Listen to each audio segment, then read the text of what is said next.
Hey guys, welcome to another episode of The Vinyl Den, your channel for record collecting by record collectors. My name is Nick. Today I'm going to talk about Record Store Day Black Friday. I just got back from the store a little while ago. Ian had to work, so, of course he wasn't there with me, so I'm going to do this episode by myself. So I'm going to kind of go over how it went for me, what I thought about it, and the titles I picked up. If you haven't done so yet, make sure you click on that link down below. Go check out the Vinyl Den Facebook group. I know I say it every episode, but just a cool place to kind of continue that music conversation. There's also a couple other links down there. There's one for the Vinyl Den merch page if you want one of these cool Vinyl Den t-shirts. There's also a link down below for the Vinyl Den Patreon page. If you want to support the show, it's always greatly appreciated. If you enjoyed the episode, make sure you give it the old thumbs up. Hit that subscribe button down below. Make sure you hit that notification bell. And make sure you drop a comment down below and let me know what you guys did for Record Store Day. So for our typical record store day, whether it's regular record store day in April or one of the drops during the summer, whenever it is, or record store day Black Friday, I tend to get out to the store kind of early. Normally sometime around midnight, 12:30, somewhere around there. But because I didn't really anticipate it being a big event for record store day Black Friday this year, and a couple of the titles I was really looking forward to got pushed, I decided to get out there a little later, so I planned on getting out there about 2 o'clock in the morning. I actually ended up getting there about 1:40, and by the time I got there, I was actually kind of surprised. There was no one there in line. So it is about 1:40 in the morning now. I just pulled up in front of Dearborn Music here in Dearborn, Michigan. It's definitely one of my favorite record stores to go to, and I'm actually kind of surprised there's no one in line. I kind of expected there to be at least one or two people out here, just kind of hanging out. Normally when I come out for Record Store Day, I'm normally here by about midnight. Between midnight and 12:30, I'll come out. The record store is going to open up at 8:30 in the morning, so I got a good couple of hours to kind of chill.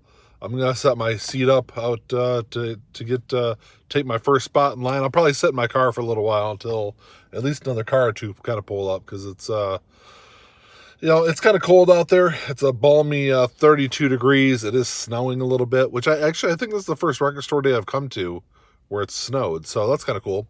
I brought my heater and everything, got some blankets. So I'm going to go out here and get in line. There's at least 3 things I'm looking to get. So Dearborn Music, they are a really big, popular record store. And so they generally get all the record store day releases. So if I'm first or somebody comes out and gets in front of me and I'm first or second in line, I should get at least the 3 titles I'm looking for. There's a couple other things I'm looking at depending on what the price is.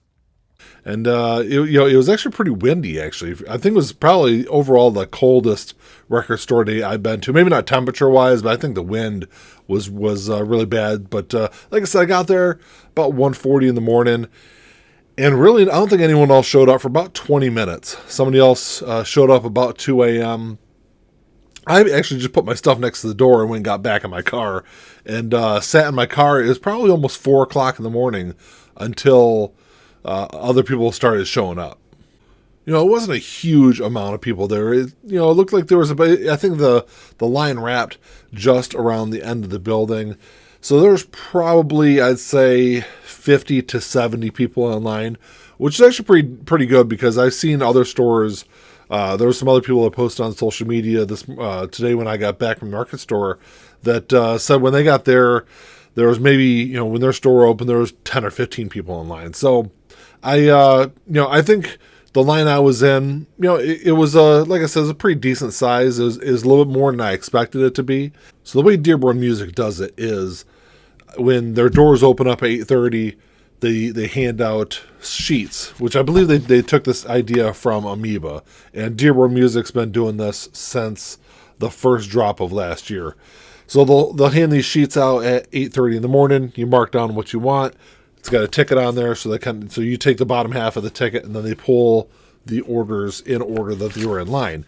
And I think the system, it has its upside and its downside. The upside is it's a very efficient system. On a standard record store day, when Dearborn Music will have, 300 to 500 people online, they'll normally get through their entire line in an hour and a half, which is really good, considering the amount of people that go to that store for Record Store Day.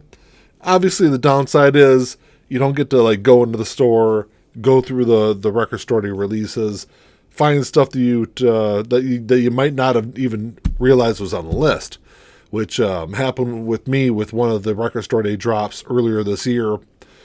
I didn't even realize it was on the list until later in that day. I saw someone post a picture of it online. I was like, oh my God, I ended up having to pay a little bit more than retail price off of Discogs for it. But, had I been able to go in the store and actually go through the albums that they had there for the drop, I would have obviously seen it and picked it up. But so you kind of miss out on the hunt for the album, the looking for the titles before someone else grabs it. But the cool thing is I'm generally up near the front line. I was first in line today, so I knew just as long as the record store had the titles I was looking for, that I was going to get what I wanted. I feel like I say this every Record Store Day, but some of the prices really kind of got me. So I was looking at it was a Sam Cooke First Mile of the Way. It's a 3 10-inch set. It looked really cool, but the record store, now granted the prices they've got listed on here, they're also running a 15% off sale, so obviously the price on here didn't include that discount. So what they had listed was like $65, which seems like a lot for a 3 10-inch LP set. So I decided to pass on that one. There was another one, the Judas Priest Best Of. It's like $43. Like I said, granted, I was going to get 15% of that back, but for what it was for Best Of, I decided not to go that route also. And then the other one I was looking at was the Stray Cats live album, $50. I decided to pass on that also. The Stray Cats one, it might be my I tend to have like one regret of an album that I don't pick up for every Record Store Day. That Stray Cats might end up being that regret though. So overall, I think Record Store Day Black Friday ended up being a pretty good day. It was a cold night, but it seemed like a bunch of people got a lot of stuff that they were really looking forward to. I saw people that were really excited about the albums they were grabbing, which is always really cool. Even though I didn't see a whole lot on the list that I was looking forward to, it was cool seeing other people that, so excited to grab. Some people had a whole stack of albums that they were getting. So that's really cool to see people really enjoy music. It's kind of the one thing, that we do the Facebook group for, do the YouTube channel here for, is just because we just love music, and I love seeing other people enjoy music also. So I'm going to get to the titles I did end up picking up. The first one here is not a Record Store Day release, but because the record store I was at had a 15% off sale, I did pick up the Kiss Destroyer. So, this is just the black version. There is a colored version out there. The color version was a lot more than this one though, so I'm fine with the black version of this, but I was definitely looking forward to that because I wanted that. It's my favorite Kiss album. I know I talked about it on my Tuesday video when it was released. Bunch of great stuff on here. So the 3 RSD Black Friday releases I got, 2 of them were RSD firsts, and then one was an RSD exclusive. So the RSD firsts, depending on how they sell, they probably will get reissued down the line. So the first one, this is an RSD first. This is one I kind of went back and forth on originally, but I ended up grabbing it because it was a really good price. I think it was like $20 I paid for it. So this is Aerosmith 1971, The Road Starts Here. This was the recording that I believe this was done off of Joe Perry's tape deck that from their, or I think it was like a 2-track that they recorded on in their recording space. This is before they actually signed their record contract. I think it was a year before they did. So early versions of some great tracks on here, including Dream On, which is one of my favorite Aerosmith songs. Just kind of a plain gatefold. Looks like it's got some pictures from around that time inside the gatefold there. So that's kind of cool. And I love how they have I love how they took the artwork and kind of made it look like the, recording tape that they used for the actual recording of this. So that's kind of cool. I love the little touches in that. I think this is just on standard black vinyl. So it's one that, I was definitely looking forward to. I'm definitely a bigger fan of Aerosmith's 70s output than, a lot of their stuff in the 90s and into the 2000s. So hearing the early recordings, the early process of recording some of their early tracks, it's kind of cool thing to check out. The next one here, this is the only RSD exclusive that I got, and that is Evanescence's self-titled album. I was really looking forward to this album because Evanescence is a band that I've kind of gotten a little bit more into over the course of the last year or so, ever since their most recent album came out. So when I saw this was on the list, I was kind of excited to grab it. I'm really kind of disappointed in the packaging of it. I mean, it's just as plain can get. I mean, it's not on a gatefold or nothing. Even the inner sleeve, there's really not a whole lot to the inner sleeve. It's the album does look sweet though. If I can get it out here, I think they call this like a purple smoke, I think is what it is. It looks pretty sweet. It's an album that I'm not entirely familiar with. I think I've only heard a couple of tracks off of it, so definitely one I'm looking forward to checking out.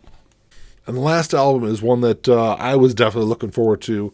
I was really excited for this when it got announced earlier this year that it was going to be part of the Record Store Day drops. I don't remember what drop it was going to be a part of, but they were only going to do 500 copies of it. Then it got pushed back, and now they did 5,000 of them, and it is an RSD first, so it probably will get reissued down the line, especially since I'm already seeing this go for quite a bit more on Discogs and eBay than what it's for sale for in stores.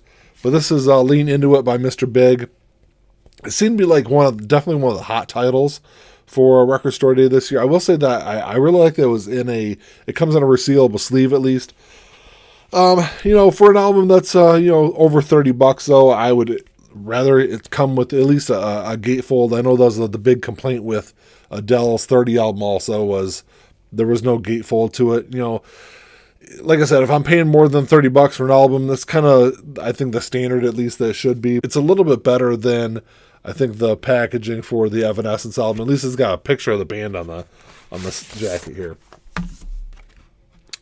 And then it comes with just a standard insert, I believe. Just a lyric insert.